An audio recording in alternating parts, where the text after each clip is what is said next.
Welcome to my channel RD classes OCC. Hello guys, आशा करते हैं कि आप लोग बेहतर होंगे।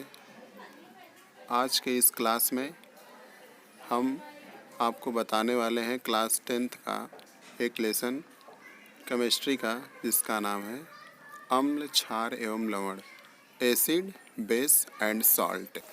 चलिए आइए देखते हैं। बट उससे पहले आप लोगों से एक छोटी सी रिक्वेस्ट है, यदि आप लोगों को ये वीडियो पसंद आए तो प्लीज़ चैनल को सब्सक्राइब कीजिए, वीडियो को लाइक और शेयर कीजिए। तो आइए देखते हैं कि एसिड, बेस और साल्ट में सबसे पहले हम इसमें जानेंगे एसिड क्या होता है, अम्ल। अम्ल क्या चीज़ होता है, अम्ल क्या पदार्थ होता है।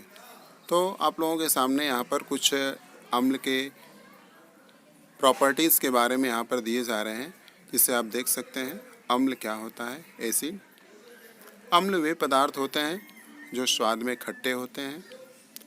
ये नीले लिटमस को लाल रंग में बदल देते हैं। ये जलीय विलयन में हाइड्रोजन आयन देते हैं। एसिड शब्द लैटिन भाषा से लिया गया है, जिसका अर्थ है खट्टा। एसिड का अर्थ ही होता है खट्टा। यह एक लैटिन भाषा जो है उसी से बना हुआ शब्द है। इसमें जो एसिड होते हैं ये कुछ अलग अलग प्रॉपर्टीज़ रखते हैं। कुछ को हम बोलते हैं कि इनकी प्रॉपर्टी बहुत हाई लेवल की होती है, और कुछ की मीडियम लेवल की होती है, और कुछ की बहुत लो क्वालिटीज़ होती हैं। तो इसके आधार पर हम इसको अलग अलग भागों में बांटते हैं। जैसे प्रबल अम्ल क्या होता है, दुर्बल अम्ल क्या होता है, सांद्र अम्ल क्या होता है, तनु अम्ल क्या होता है। तो आइए इसके बारे में हम लोग जानते हैं। प्रबल अम्ल, प्रबल अम्ल प्रायः वे अम्ल होते हैं जो बहुत तेज़ी से क्रिया करते हैं। उन्हें हम प्रायः प्रबल अम्लों में लेते हैं। जैसे हाइड्रोक्लोरिक एसिड, जो HCl एग्जाम्पल के तौर पर यहाँ पर दिया गया है, HCl, जिसे हम हाइड्रोक्लोरिक एसिड कहते हैं। उसी प्रकार से H2SO4, जिसको हम सल्फ्यूरिक एसिड कहते हैं, और है HNO3, जिसे नाइट्रिक एसिड या नाइट्रिक अम्ल के नाम से जानते हैं। इसके बाद कुछ दुर्बल अम्ल होते हैं जो बहुत तेज़ी से रिएक्ट नहीं होते हैं, तेज़ी से अभिक्रिया नहीं करते हैं, जो आप देख रहे हैं कि दुर्बल अम्लों के नाम से यहाँ पर दिए गए हैं। जिसको हम पहले का नाम CH3COOH है, जिसको हम एसिटिक एसिड के नाम से जानते हैं। और एक होता है लैक्टिक अम्ल, और एक एग्जाम्पल दुर्बल अम्लों में आता है ऑक्सैलिक अम्ल या ऑक्सैलिक एसिड कहते हैं। फिर इसके बाद जो होता है सांद्र अम्ल किसे कहते हैं, जिसमें अम्ल अधिक मात्रा में होता है जबकि अल्प मात्रा में हो, जबकि जल जो है उसमें बहुत अल्प मात्रा में होता है, तो हम उसे सांद्र अम्ल कहते हैं। और इसके बाद है तनु अम्ल, जिसमें अम्ल अल्प मात्रा में उपस्थित हो और जल अधिक मात्रा में हो। तनु का अर्थ ही होता है हल्का, और सांद्र का अर्थ होता है गाढ़ा। जब जल की मात्रा अधिक हो जाएगी तो वो हल्का हो जाएगा, और जल की मात्रा अधिक हो जाएगी तो वो गाढ़ा हो जाएगा, जिसको हम सांद्र कहते हैं, और हल्के को तनु कहते हैं। तो हमने अम्ल के बारे में जाना। अब इसके बाद हम दूसरे टॉपिक जानेंगे क्षार के बारे में। तो आइए देखते हैं क्षार क्या होता है। क्षारक या बेस या क्षार, इसके बारे में जानते हैं। इसमें पहला पॉइंट आपको मिल रहा है, इसमें देख रहे हैं आप, ये स्वाद में कड़वे होते हैं।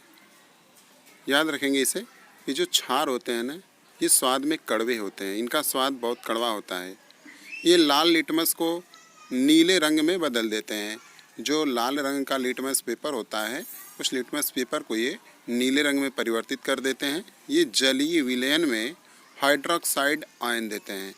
आप इसका थर्ड टॉपिक देख रहे हैं, तीसरा पॉइंट है कि ये जो जलीय विलयन में हाइड्रोक्साइड आयन देते हैं। प्रबल क्षारक और दुर्बल क्षारक, ये दो भागों में होते हैं। एक प्रबल क्षारक होता है और एक दुर्बल क्षारक होता है।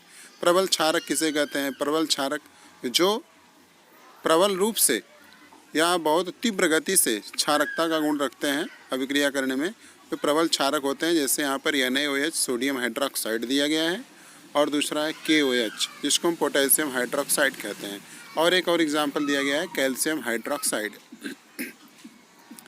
तो कैल्शियम हाइड्रोक्साइड, इसको CaOH कहते हैं।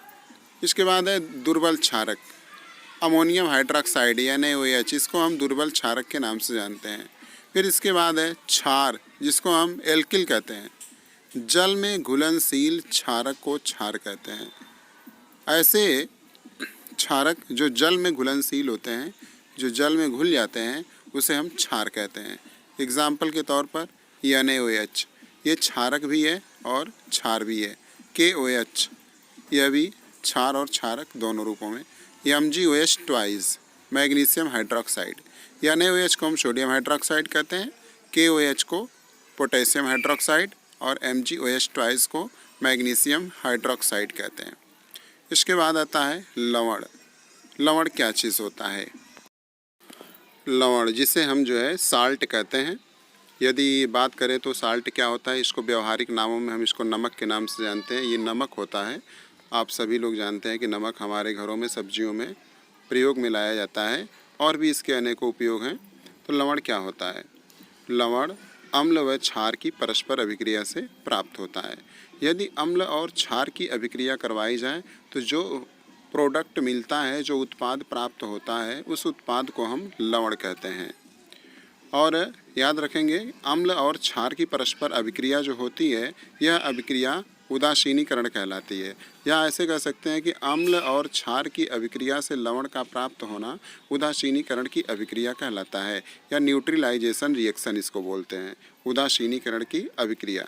तो एग्जाम्पल के तौर पर जिससे साल्ट में नाम लिया जा रहा है NaCl, इसको हम सोडियम क्लोराइड कहते हैं। यही वो नमक है जो अपने घरों में प्रयोग में लाते हैं। जैसे पोटेशियम क्लोराइड दिया गया है KCl। अब इसके बाद जो है अगली टॉपिक है इसमें सूचक, इंडिकेटर्स जिसे कहते हैं। इंडिकेटर मीन्स दैट सूचना देने वाला। सूचक, सूचक किसी दिए गए विलयन में अम्ल या क्षारक की उपस्थिति को दर्शाते हैं। इनका रंग या गंध अम्लीय या क्षारक माध्यम में बदल जाता है।